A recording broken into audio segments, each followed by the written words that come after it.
পৌঁছাতে পৌঁছাতে রাত প্রায় ৯টা বেজে গেল ওদের। আশরাফ তালুকদারের ছোট চাচা কাশেম তালুকদার, ওনার একমাত্র ছেলে শফিকুল তালুকদার। রফিকুল তালুকদারও 2 ছেলে ছিল, তবে ছোট ছেলেটি মারা গেছে বছরখানেক আগে। মারা গেছে বললে ভুল হবে, জরিমানা নিয়ে গ্রাম রেষারেষি জোরে তাকে নির্মমভাবে খুন হতে হয়। রফিকুল তালুকদারের বড় ছেলে আশরাফুল তালুকদার নিজে স্টেশনে এসে ওদের সবাইকে নিয়ে গেলেন। স্টেশন থেকে হেঁটে যেতে মাত্র 5 মিনিট পর পথ। গ্রামে কোনো আকাশ ছোঁয়া মস্ত বিল্ডিং না থাকলেও বিধ্বস্ত জায়গা জুড়ে চমৎকার একতলা একটা দালান বাড়ি আছে।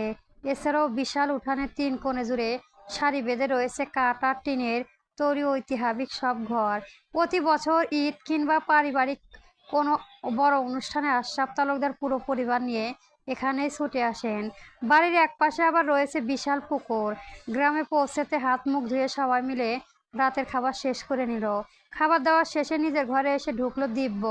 দিয়া ইতিমধ্যে বিছানায় ঘুমিয়ে কাদা। নবনী জানালার পাশে দাঁড়িয়ে ঝোপঝাড়ে অন্ধকারে প্রাণে এক দৃষ্টিতে চেয়ে আছে। দিব্য ধীরে পায়ে পেছন থেকে এগিয়ে এসে আলতো করে নবনীর কাছে ফু দিল। আচমকাই এই ছোঁয়া বেশ চমকে উঠল নবনী। আতঙ্কিত গলায় বলে উঠল, আল্লাহ। দিব্য হাসি মুখে বলল, আরে ভয় পাচ্ছ কেন? আমি। নবনী নিজের বুকে হাত রেখে ধতস্থ হয়ে বলে, এভাবে পেছন থেকে ভূতের মতো আসার কে আসে? আমি আবার ভূতের মতো কখন আসলাম? নবনী নীরব রইল, তার চোখে মুখে কেমন যেন আচ্ছন্নতা। দিব্য তার কাছাকাছি এসে জিজ্ঞেস করলো, কি হয়েছে নবনী? Anything wrong? রাতে ঠিক মতো খেতেও গেলে না, এখন আবার এমন বিষণ্ণ মুখ করে একা একা দাঁড়িয়ে আছো? নবনী ধীরে পায়ে বিছানার দিকে এগোতে এগোতে কিছু নিচু গলায় বলল, কোন মুখে করে? দিব্য চিহ্নিত গলায় বলল, তোমাকে কেমন যেন অদ্ভুত লাগছে। ইদানিং তুমি খাওয়া দাওয়া ভীষণ অনিয়ম করছো। শরীরটা কি খারাপ লাগছে তোমার? নবনী বিছানায় পা তুলে বসলো, গায়ে কম্বলটা টেনে দিয়ে শুয়ে পড়ে আটস্থ গলায় বলল, এমনই ভালো লাগছিল না বলেই খায়নি, তেমন কিছুই না। দিব্য নিজেও আর কথা না পারিয়ে বিছানায় শুয়ে পড়ল। উষ্ণ কম্বলের ভেতরে ঢুকে নবনী নিজের বুকে বাঁ পাশে টেনে নিল। নবনীর স্বামী তাহলে কেমন কিছু? নবনী প্রতি উত্তরে চট করে কিছু বলতে পারল না। ভেতরের সমস্ত কথা যেন কেমন গুলিয়ে যেতে লাগলো। মস্তিষ্কে সম্পূর্ণ শূন্য হলো তার। কিভাবে কোন শব্দে অনুভূতিটা প্রকাশ করবে তা ভেবেই পাচ্ছিল না। অবশেষে বুকের ভেতর তীব্র স্পন্দনটুকু সামলে নিয়ে নিচু স্বরে বলল, আপনি আপনি আবারও বাবা হতে চলেছেন। কথাটা বলেই কেমন যেন আষ্ট হয়ে জমে গেল নবনী। আসলে এখানে ভয় পাওয়ার মতো কোনো ঘটনা ঘটেনি, তবুও এক অদ্ভুত আজব অনুভূতি মেঘে ওকে ঘিরে ধরেছে। বিগত বেশ কিছুদিন ধরে সে মনে মনে সন্দেহ করছিল। মৌমিতা তাকে বুদ্ধিটা দিল। পরীক্ষার শেষের দিন সে একটু তাড়াতাড়ি বের হয়ে এসেছিল। দিব্য তাকে নিয়ে আসার আগেও ও একটা ওষুধের দোকান থেকে 3টে প্রেগনেন্সি কিট কিনে নিয়েছিল, কিন্তু অত সব ঝামেলার মাঝেও পরীক্ষা করার সুযোগ পাচ্ছিল না। আজ যখন নিশ্চিন্ত হওয়া গেল যে তারা সবাই কয়েকদিনের জন্য গ্রামে চলে আসছে, তখন দুপুরের পরপরই টেস্ট করে নেয়।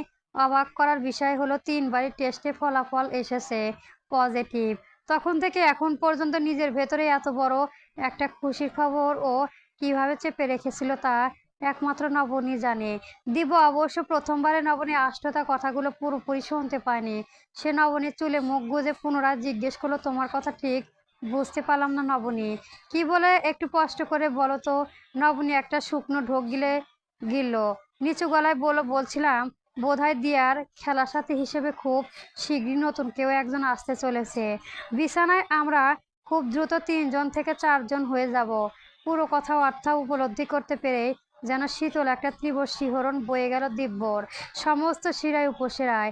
এক অজানা অনিবর্চনানি সুখভূমিতে এক মুহূর্তের জন্য সম্পূর্ণ স্তব্ধ হয়ে গেল সে।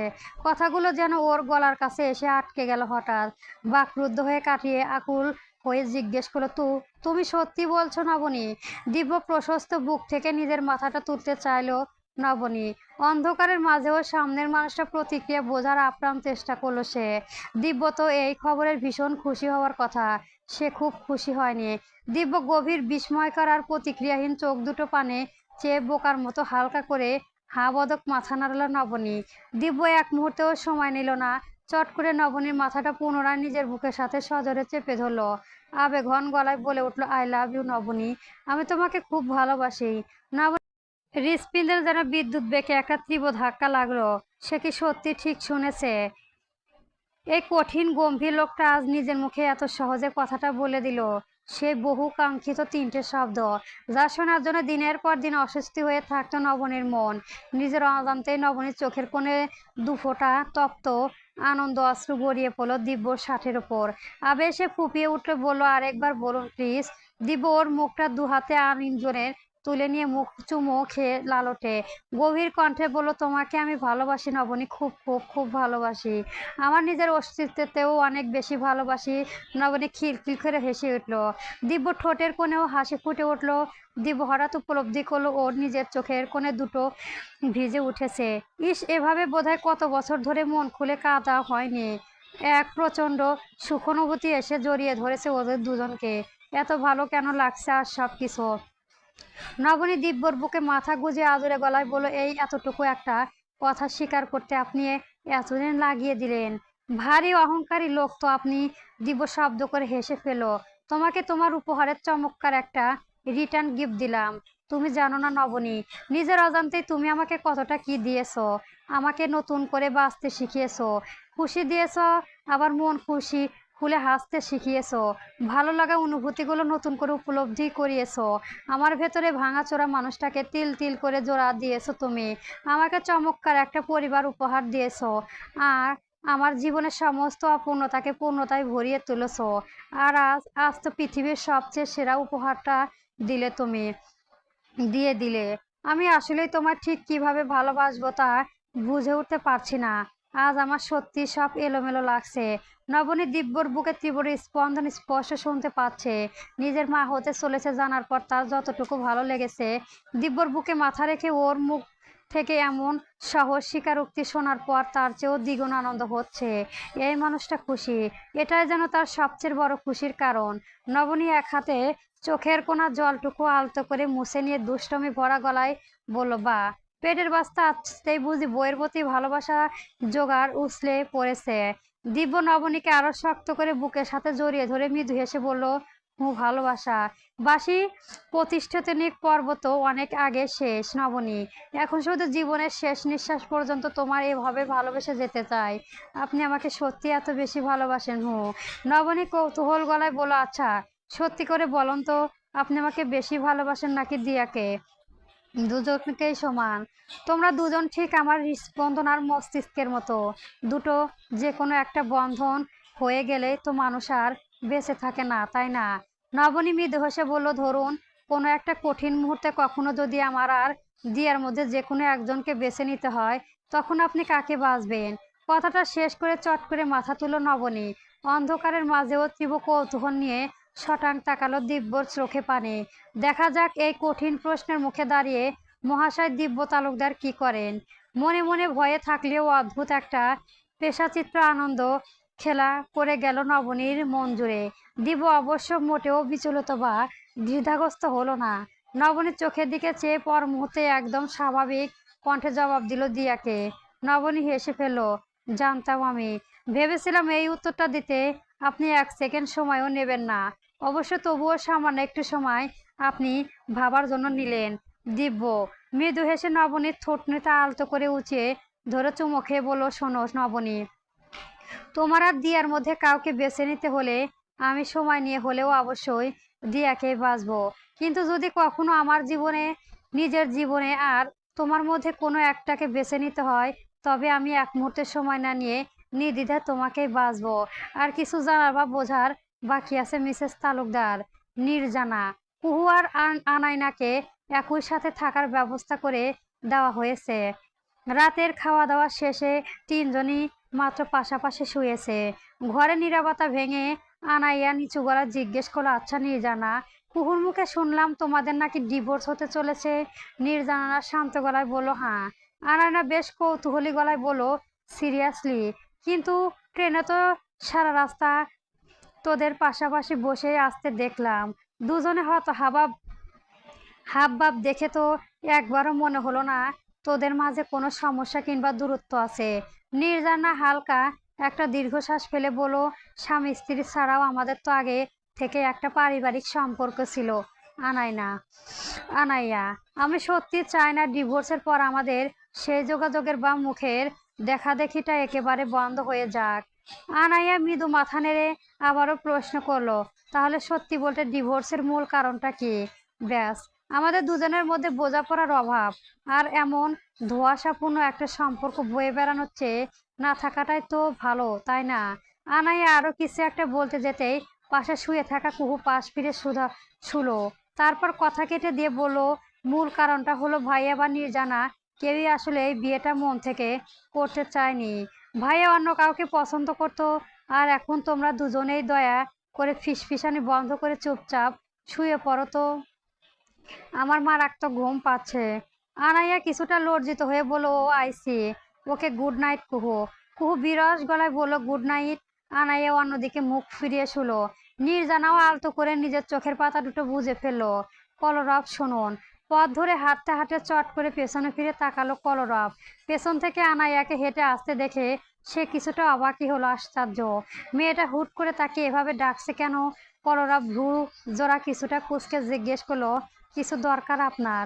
আনাইয়া ধীরে পায়ে ওর সামনে এসে দাঁড়িয়ে বলল, তুমি কোথায় যাচ্ছ নাকি? বাই দ্য ওয়ে, তুমি কিন্তু আমাকে আপনি না বলে তুমি করেই বলতে পারো। কলরব মাথা নেড়ে বলল, হ্যাঁ, ওপাশে বড় বড় অনেকগুলো খেজুর গাছ আছে। সকালে ওগুলো থেকে টাটকা রস নামানো হয়। আমি রস খাবো বলেই ওই দিকে যাচ্ছিলাম। ওয়াও, খেজুরের রস! চলো, আমিও তোমার সাথে যাব। কলরব না করলো না। দুজনের পাশাপাশি গ্রামের পথ ধরে হাঁটতে শুরু করলো। কিছুদূর যাওয়ার পর আনাইয়া একটু ইতস্ত করে কৌতূহলী গলা জিজ্ঞেস করলো, আচ্ছা কলরব, তুমি যে বিবাহিত, আমি তো তা জানতামই না। আবার এর মধ্যে শুনলাম তোমাদের নাকি ডিভোর্স হতে চলেছে। আচমকাই এত বড় একটা সিদ্ধান্ত কেন নিলে? কলরব আর চোখে তাকালো আনাইয়ার দিকে। এর আবার হুট করে তার ব্যক্তিগত জীবন নিয়ে উঠে পড়ে লাগলো কেন? তবে মুখে কোনো অসন্তুষ্ট না দেখিয়ে স্বাভাবিক গলায় বলল, হ্যাঁ, আসলে ছোটখাটো কিছু জটিলতা আর ঝামেলা তৈরি হয়েছে, এই আর কি। তুমি কি নির্জানাকে একদমই বিয়ে করতে চাওনি? কলরব হালকা একটা নিঃশ্বাস ফেলে বলল, না, একেবারেই না। আসলে সত্যি বলতে আমি ওকে কখনোই সেভাবে পছন্দই করতাম না। আমার আগে অন্য একজনের সাথে সিরিয়াস প্রেম ছিল, কিন্তু আনফরচুনেটলি তার সাথে বিয়েটা আর হয়ে ওঠেনি। তাই বাধ্য হয়ে ওকে বিয়ে করতে হয়েছিল। কিন্তু বিয়ের পর বুঝলাম আমাদের একসাথে থাকা কোনোভাবে সম্ভব না। ও আর আমি সম্পূর্ণ দুই মেরুর মানুষ। আনায়া মাথা নেড়ে বলল, সো স্যাড। কিন্তু এতদিন ধরে একটা ছাদের নিচে একই সাথে থেকেও কি তোমাদের মধ্যে বিন্দুমাত্র বোঝাপড়া তৈরি হয়নি, কিংবা একে অপরের প্রতি অনুভূতি বহিঃপ্রকাশ? এতদিন থাকলে একদিন থাকলে তো কিছুটা হলেও ভালোবাসা তৈরি হওয়ার কথা ছিল, তাই না? কলরব শুকনো হেসে উত্তর দিল, না, তা হয়নি। আসলে কি জানো, আমি আমার এক্সকে আজও এক মুহূর্তের জন্য ভুলতে পারিনি। এখনো মাঝরাতে হঠাৎ তার কথা মনে পড়লে বুকটা কেমন জানে হাহাকার করে ওঠে। প্রচন্ড কান্না পায়। নির্জানা আর যাই হোক, শেষ পর্যন্ত কিছুতেই মন থেকে মেনে নিতে পারলাম না। আসলে প্রথম ভালোবাসা মানুষ কি চাইলে অত সহজে ভোলা যায় বলো? আমার কথা বিশ্বাস না হলে কাইয়েবকে গিয়ে জিজ্ঞেস কর।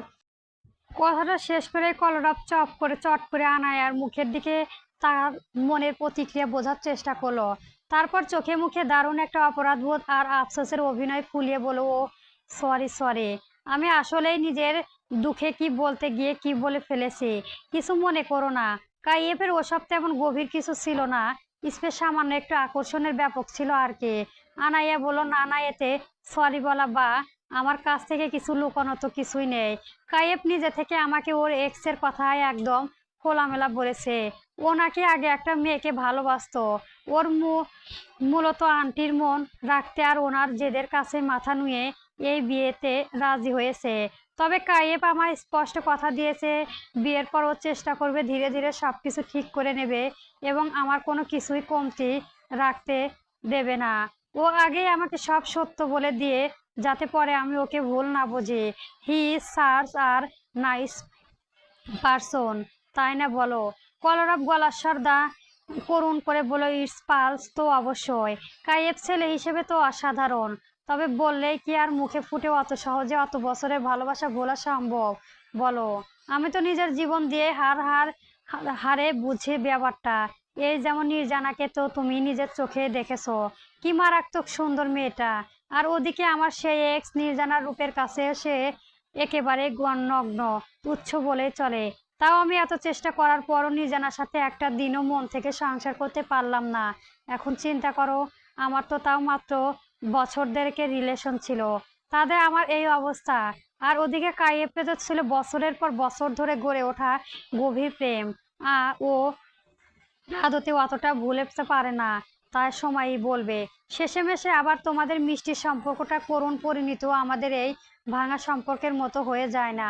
কলরব একদম নিখুঁত অনুভূতি আর আফসোসের অভিনয়টা করে কথাটা শেষ করলো। এই পর্যায়ে আনাইয়ার মুখে আর কোনো কথা ফুটলো না। একটু আগে পর্যন্ত তার মুখে যে স্বাচ্ছন্দ্য আর হাসি ছিল তা যেন উবড়ে গেল।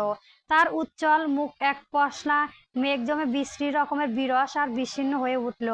সে কোনো এক গভীর আর জটিল ভাবনা তলিয়ে যেতে শুরু করলো। ওদিকে পাশে দাঁড়িয়ে আনাইয়া এই থমথমে ও বিষাদগ্রস্ত দশা দেখে কলরব মনে মনে বেশ আনন্দ আর তৃপ্তি পেল।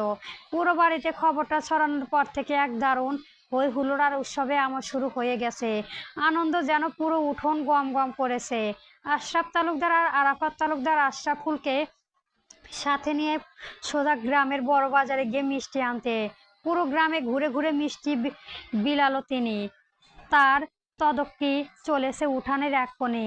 রান্নাঘরের সম্পূর্ণ দায়িত্ব এখন উর্মি, সে বাড়ির ছোট ছেলে বউ। ছোটবেলা থেকে বাবা মাকে হারিয়ে এতিম হয়েছে মেয়েটা। সে ছিল কাশেম তালুকদারের পুরনো বন্ধু নাতনি। বন্ধু মারা যাওয়ার পর কাশেম তালুকদার নিজেই তাকে নিজের নাতনির মতো স্নেহ ঘরে তুলে এনেছেন। আর বারের মতো তাকে আশ্রয় রাখতে নিজের একমাত্র ছোট্ট ছেলে ইব্রাহিমের সাথে তার বিয়ের দিন দেন। তখন উর্মির বয়স অনেক কম, কথা ছিল কেবল নামে নামে বিয়েটা পড়িয়ে রাখা হবে, বয়স হলো তবে সংসার। কিন্তু বিয়ের কয়েক মাস পরই ইব্রাহিম বিদেশে পাড়ি জমান।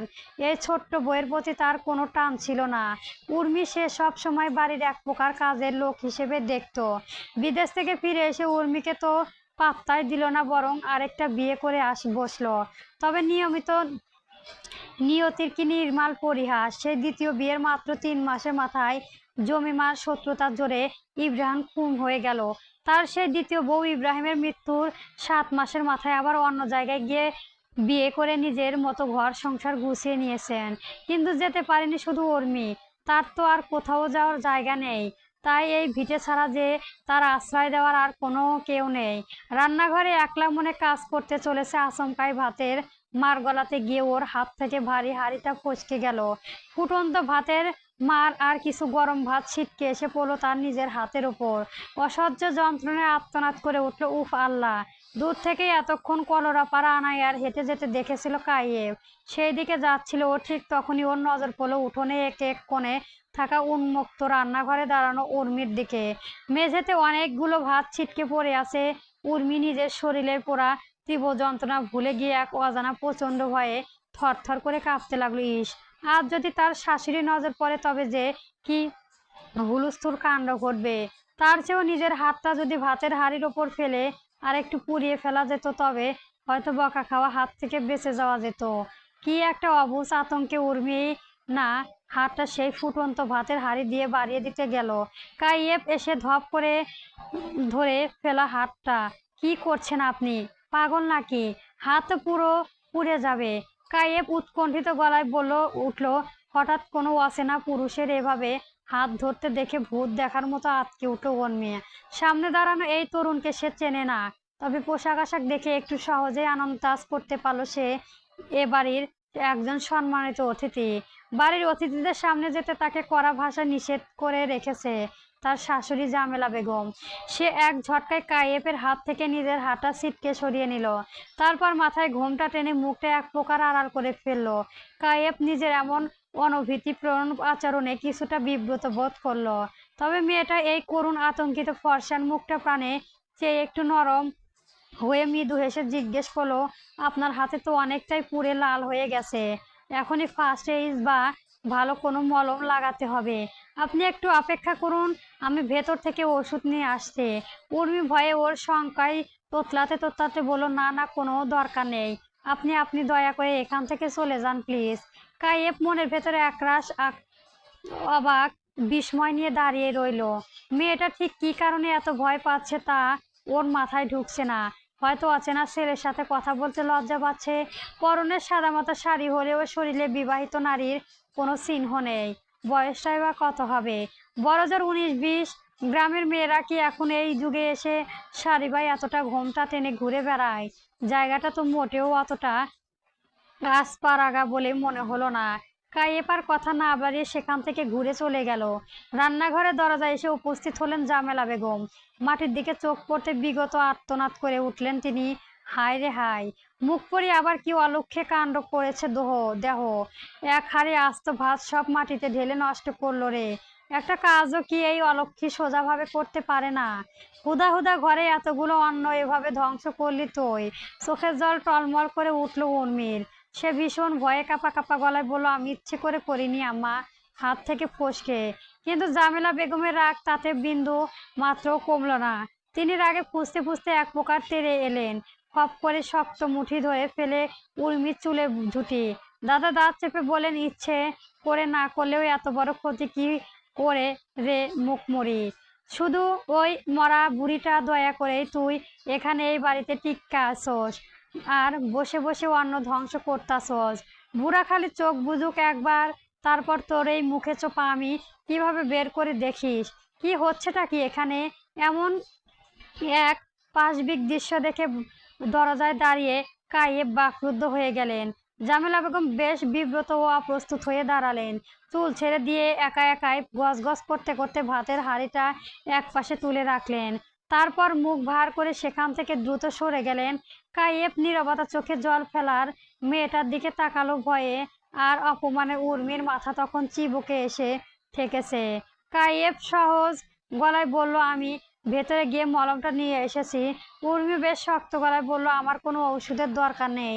কাইয়েব কিছুটা জোর নিয়ে দিয়েই বলল, দরকার আছে কি নেই তা তো চোখের সামনেই দেখা যাচ্ছে। আমার কাছ থেকে নিতে না চাইলেও সমস্যা নেই, আপনি নিজে পরে লাগিয়ে নিতে পারবেন। আমি মলমটা এখানেই রেখে যাচ্ছি। কথাটা বলেই কাইয়েব টিউবটা উর্মির পায়ের কাছে কাঠের পিঁড়ায় উপর রেখে হন হন করে বেরিয়ে এলো। পুকুর পাড়ে সরু পথটায় দিয়ে হেঁটে যাওয়ার সময় আচমকা কাইয়েবের নজরে পড়ল নির্জানা। বিশাল এক পুকুর, তার চারপাশটা বেশ চমৎকার ইটের শান বাঁধানো। শীতকাল হওয়ায় পুকুরের পানি খানিকটা নিচে নেমে গেছে, তাই প্রায় 15-16টা সিঁড়ি পেরিয়ে তবেই টলটলে পানি দেখা মেলল। একদম শেষের সিঁড়িটা একলা বসে আছে নির্জানা। ভীষণ উদাস আর বিষণ্ণ দৃষ্টিতে সে চেয়ে আছে পানির দিকে। ঘন ঘন হাত দিয়ে চোখের পানি মুছছে।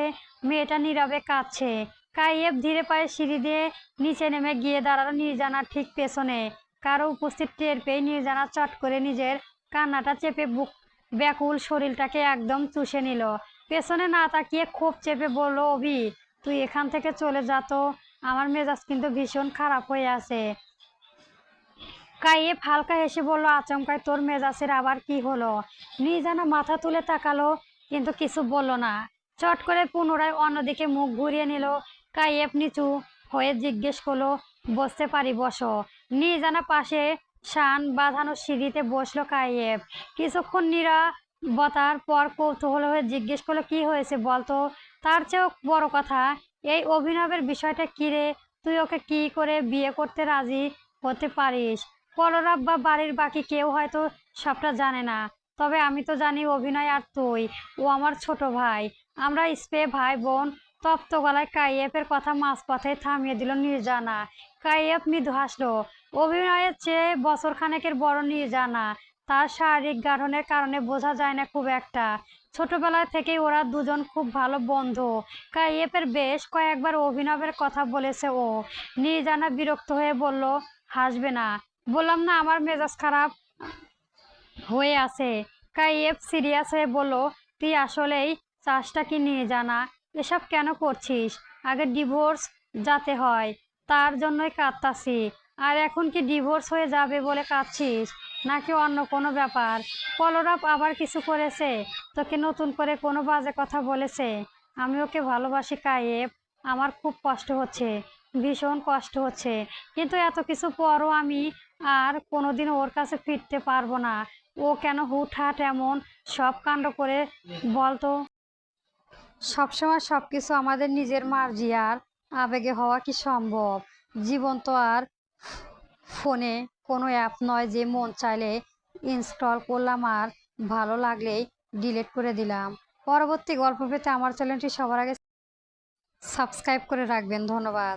গল্প এই অবেলায় চলবে।